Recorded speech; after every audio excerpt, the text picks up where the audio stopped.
Recap time. Welcome to No Way Out. Today we're diving into an intense war drama filled with courage, conviction, and the horrors of battle. This is Hacksaw Ridge, 2016. Our story begins with a seemingly ordinary boy, young Desmond, growing up in a strict household. His family consists of his sharp-witted brother Hal, his ever-caring mother Bertha, and his bitter, battle-scarred father Tom. But beneath the surface, the scars of war run deep in this family. One fateful day, a simple fight between Desmond and Hal spirals out of control. Their father refuses to intervene, believing it will toughen them up. But when Desmond delivers a powerful blow, knocking his brother unconscious, time seems to freeze.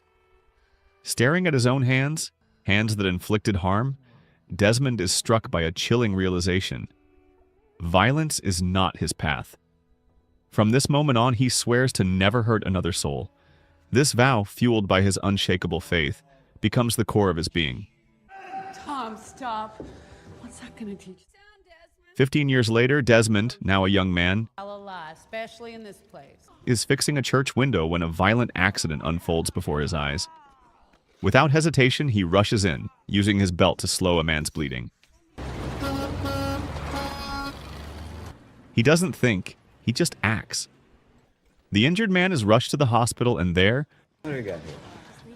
It's a severed artery. Get some sutures? Yes, Doc. amidst the chaos of the emergency room, Desmond's gaze locks onto a nurse, Dorothy.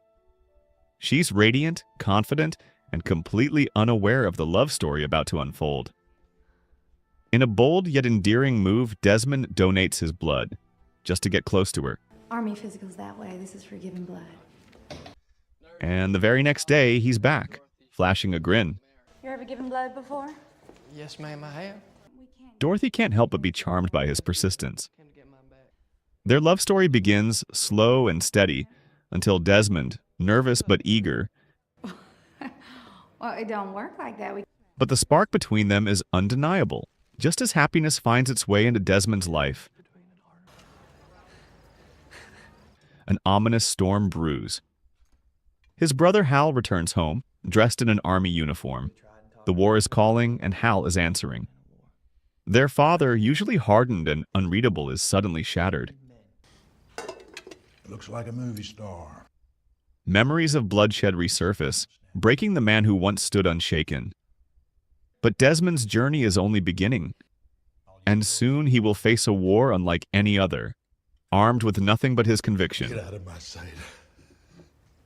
Desmond's encounter with the wounded man isn't just a passing moment. It ignites something deep inside him. He begins devouring medical literature, his mind set on a radical idea. If war is inevitable, he won't take lives. He'll save them. With newfound determination, he breaks the news to his father. Tom doesn't explode in anger this time. Instead, he takes Desmond to a quiet, haunting place, a cemetery. And does things quick without thinking like the damn it. As they stand among the graves, Tom's voice wavers. He doesn't want to bury another family member. He's seen too much death. But Desmond is resolute. The day of enlisting arrives. Dorothy, holding back tears, hands Desmond a Bible. Inside, her picture. One last piece of home to carry with him. Their goodbye is heavy, filled with words left unspoken. Fort Jackson. Desmond steps into a world unlike anything he's known. His new family is a mix of personalities, some intimidating, others just plain strange. Private Smitty, brimming with cocky energy, has a habit of throwing knives a little too close for comfort. Then there's Sergeant Howell, a force of nature whose very presence demands obedience. He shouts orders, berates recruits, and somehow a man has shown up completely naked. No one is spared, not even Desmond, whose innocent smile earns him a sharp reprimand. Name Private Desmond Dawes. Training begins. To everyone's surprise, Desmond, the quiet country boy, excels. What is so funny, Corporal? Couldn't tell you, Sergeant. He scales obstacles, endures grueling drills, and keeps up with the best of them. But then comes the rifle training. The only thing in life you'll ever truly love. Desmond freezes. He refuses to touch the weapon. His voice is calm but firm. He's here to save lives, not take them. I was told I don't have to carry a weapon. His words ripple through the camp, unsettling everyone. Howell's face darkens. This isn't a choice. He drags Desmond to Captain Glover, but Desmond doesn't back down. Not when Glover sneers at his faith. Not when he's sarcastically dismissed for requesting Saturdays off for spiritual rest. Not even when Glover declares him mentally unfit for service. Desmond endures every insult, every attempt to break his resolve. Then come the punishments. Howell turns the entire unit against him. Desmond's bed is removed. Training is extended. Privileges are stripped. His comrades grow resentful. That night, Smitty pushes Desmond, steals his Bible, and taunts him. But Desmond doesn't fight back. He won't. The abuse escalates. Right there. One night, fists rain down on Desmond as several soldiers jump him in the dark. He's left bloodied, barely able to stand. Where's Doss? The next morning, Howell gives him a choice: quit or name those responsible. Desmond does neither. He simply stands there, battered but unbroken. Respect begins to shift. The men who once saw him as weak now see something else, something unshakable. Let's go. Just as things start to settle, disaster strikes. Desmond is arrested for refusing to carry a weapon. It's a direct order, and disobedience means severe punishment. And you will spend the duration of the war in the military. As his fellow soldiers enjoy their holiday leave, Desmond sits in a cell, his future uncertain. Far away, Dorothy waits. Their wedding is supposed to be soon, but Desmond isn't coming home. Not my Desmond. Glover visits the cell, offering one last escape. Plead guilty, accept the punishment, and walk away. Otherwise, he'll face the full force of military law. Throw yourself at the mercy of the court. Maybe they'll let you go home. But then, in a twist no one sees coming, Desmond's father arrives. The same man who once dismissed Desmond's beliefs now stands in full uniform, walking into a high-ranking military office. I wish to speak to Brigadier General Musgrove. And as the judge prepares to declare Desmond guilty, Tom steps forward holding a letter. A letter that could change everything. The letter arrives like a lifeline. It states in clear and undeniable terms that Desmond Doss has the right to serve without ever lifting a weapon. The verdict is overturned. He is free. You may resume your duties and begin training as a combat medic. Dorothy is waiting. As soon as Desmond is released, they reunite, their love stronger than ever. They marry in an intimate ceremony. One last moment of peace before the storm of war. The battlefield awaits. Desmond and his unit step into the heart of chaos. The once distant horrors of war now lay before them. Mangled bodies, blood-soaked earth, the echoes of the battles fought before their arrival.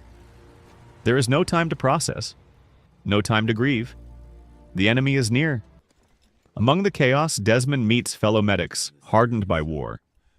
They give him crucial advice, lessons that could mean the difference between life and death.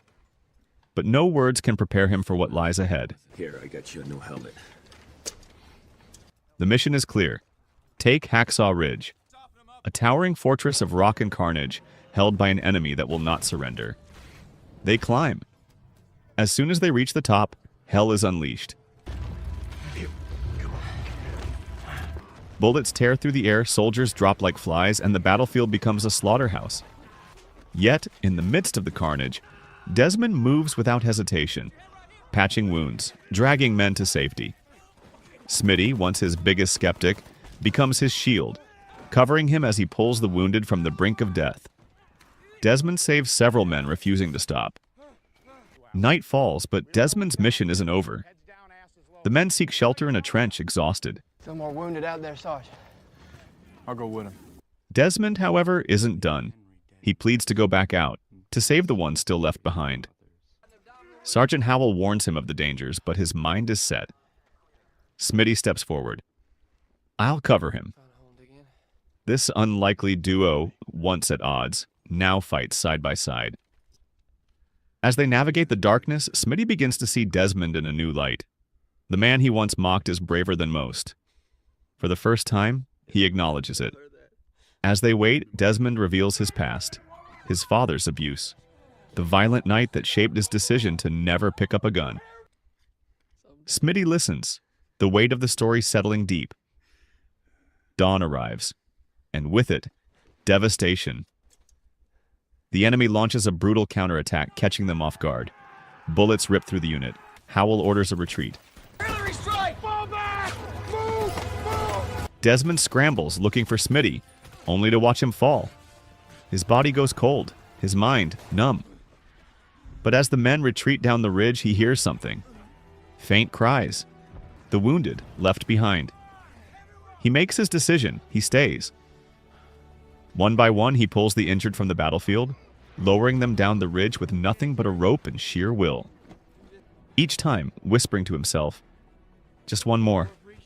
Just one more." Hours pass. The enemy looms. Desmond hides a wounded soldier beneath the dirt, masking him from sight. When enemy troops approach, he plays dead, using another body as a shield.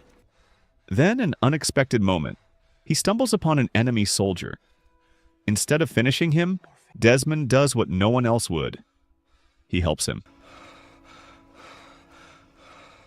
Night falls again, and still, he does not stop.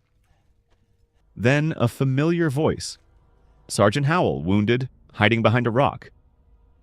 Desmond dodges a sniper's bullet, Howell takes out the shooter, and together they make their escape. But the enemy is relentless. As gunfire rains down, the backup team provides cover. Desmond and Howell make it down alive. The men, once doubtful of him, now look at Desmond with awe. He saved them, without ever touching a weapon. Captain Glover steps forward. This time, his voice is not condescending. It is full of respect. He apologizes. Then, he extends an invitation. They are going back up the ridge. He knows it's Desmond's Sabbath, but he leaves the choice to him. The next morning, the unit waits. They will not climb without Desmond. Not until he prays for them. When he does, they march. Armed with new knowledge of the enemy's tunnels, they attack strategically. The tide turns. But the enemy has one last trick, pretending to surrender only to throw grenades. Desmond reacts, but it's too late. The blast wounds him. His men rush to his aid. The very soldiers who once tormented him now fight to save him. He is carried down the ridge, his Bible clutched tightly in his hands. The battle is won. The ridge is taken. In the end, the world learns his name. Desmond Doss, who saved 75 men unarmed, who stayed true to his beliefs even when the world was against him. And for his unshakable courage, he is awarded the highest honor. This has been the story of Hacksaw Ridge. What was your favorite scene? Let me know in the comments. And don't forget to subscribe for more recaps. See you in the next one. Let me get one more.